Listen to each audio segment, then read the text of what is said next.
What's going on, collectors? This is Uncanny Derek. Just last weekend, I was at the Toronto ComicCon and I came back with some books, and so here's my review.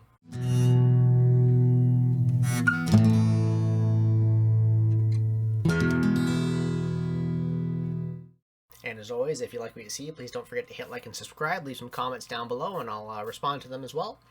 So yeah, I was at the comic book convention in Toronto. It was on March 17th.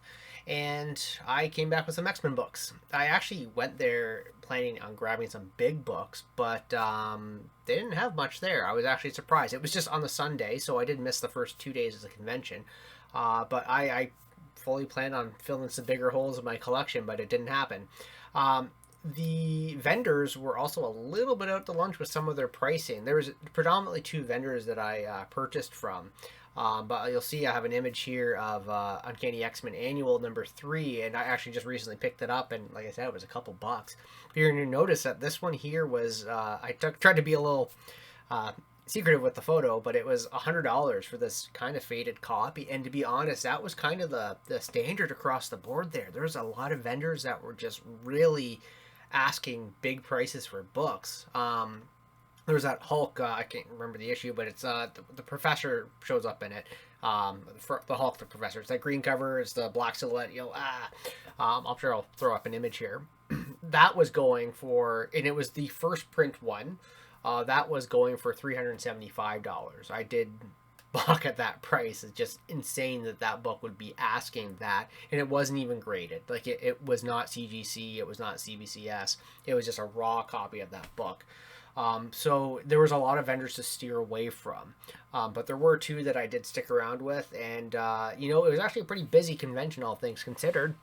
And yeah, I'll show you guys what I picked up today. Or picked up last week. So the first book I'm going to show you guys is X-Men 18. I'm just going to give a quick glimpse at it here, and maybe I'll show up a better copy. I'll take a photo of it and throw it up here. Essentially, there's a little bit of damage you're going to notice around Iceman's shoulder there, but the book, X-Men 18, it's by Stan Lee, and at the time Jay Gavin was the pencil name, but that's Werner Roth, underrated artist for the series. And yeah, this book was just a good price for it. I can't believe that I got another early issue of X-Men in the bag there, so I was really happy to grab that book. You're also going to see that I grabbed X-Men number 25. That is the first appearance of El Tigre. This Roy Thomas, Werner Roth art. This book, for the most part, is pretty clean. There's obviously a little nick there above the featuring the menace of El Tigre, and a little bit of wear along the edges there. But the book itself is pretty clean, and everything's all accounted for inside, of course. That's true for all the books you're going to see. So great book to add to the collection. And it's also, like, I don't know if you watched my video from a few weeks ago where I did go through my whole boxes of X-Men, so it's nice to fill in some of these gaps. We're going to get some pretty cool books up next, though. So next up is issue number 57. And this book here is the first appearance of the Sentinels Mark II. So we actually haven't seen the Sentinels since issue 16 of X-Men, which is just the issue after that guy there. And so the Sentinels have been MIA, and now they're back, and they have that much more menacing look that you'd notice from the cartoon series from later issues of X-Men. This is a Neil Adams cover, so very bombastic artwork, both on the cover and on the interiors. And unfortunately, you do have Angel's suspenders, I swear. So that's always fun. But yeah, there's just a little nick. I can't really make sense to what that mark is on the Sentinel's shoulder on the left-hand side of the book. But there's that, and there's the stamp on the top. But for the most part, this is a pretty clean book. Like, I think I graded this personally probably around the 7, like 6.57 range. So it was just, again, new Sentinels. I always love Sentinel books. Love the robot covers. And, of course, Neil Adams to boot. And the big book, arguably, that I got from this was the next issue, which is issue 58. And if you're familiar with X-Men, you'll know that issue 58 is the first appearance of Havoc. And so another Neil Adams book. This book here, I probably graded it around, I'm going to say a range between a 4 and a 5. So you'll notice that in the logo there of X-Men, there's a little bit of almost like a cut. I don't know exactly what went through the cover there over the X-Men logo, just above Havoc's elbow there. And then, of course, you have the little spine stress. I honestly feel like a press could probably clean a lot of this up and bump it to maybe a 6 if I needed to, but for the most part, it's a pretty good looking book. The traditional spine checks there are normal for a book of this age. But again, another Neil Adams book, another gem to have for the collection. I mean, of course, first Havoc. This is arguably the biggest book that I mean, you'll see, because you'll see some next books up next. I'm looking forward to showing you guys. We're getting to some of the reprints. X-Men 78. So that's that guy there. This is a reprint of issue 30. And so you'll notice just on the top left there's a few like sticker marks, I believe, that occurred. But outside of those, the book itself is relatively clean as well. X-Men battling Merlin. This isn't what happened in the story. And this is a very drastically different cover than what the original one was. So, good book to have. Cleaning out those lower grades there, or lower issue numbers there. Then we have X-Men issue 92. So this is the reprint of issue 44, where Roy Thomas wanted to bring back the Red Raven character from the golden age of Marvel. And this book's pretty clean too. It's really Red Raven versus Angel through the issue, so they have all the X-Men here. That didn't happen in the story, but it sells. Great book to have. I really enjoyed the I have issue 44, as you probably saw, and it's a pretty high grade of it, so to have a reprint of it as well, just to have two different contrasting covers, is pretty neat. Yeah. So then we get to the big stuff. We're getting to the Claremont Cockrum stuff, and so these clear out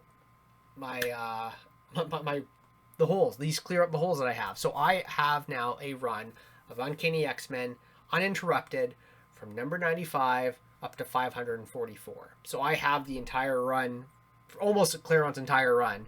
I'm just missing issue 94 there, which one day, So let's go over what I just used to get, what I just got to fill the gap. So the first one is issue 96. And all three of these books I'm about to show you, I honestly will say they grade probably in the 9 range. This one here is the only one that I maybe an 8.5, and there's just a little bit of spine stress here. But I mean, this is first Moira McTaggart and first Stephen Lang. So Moira McTaggart, obviously a big character, especially in the new X-Men series, and Stephen Lang, who has been a villain for X-Men for quite some time. This is such a clean book, and it's very exciting to have in the collection here. Followed up by issue number 99. So that is a very clean, dark covered book, which is nice to have a clean black covered book. Those are usually tough to come by. You might notice around the barcode at the bottom, there's a little bit of spine stress, a couple ticks, and then also around the top staple there's a few little ticks. And really outside of that, it's a pretty clean book. So I would say this probably would grade around the 9 as well. So first appearance of Black Tom Cassidy, and just another gap to close up the collection. I'm very excited about it. And then finally, I was going just to look for this book, so to find 96 and 99 was pretty great. And this honestly is probably this is in the running along with X-Men 113 as being my highest grade Silver Age X-Men book. And this is X-Men number 102.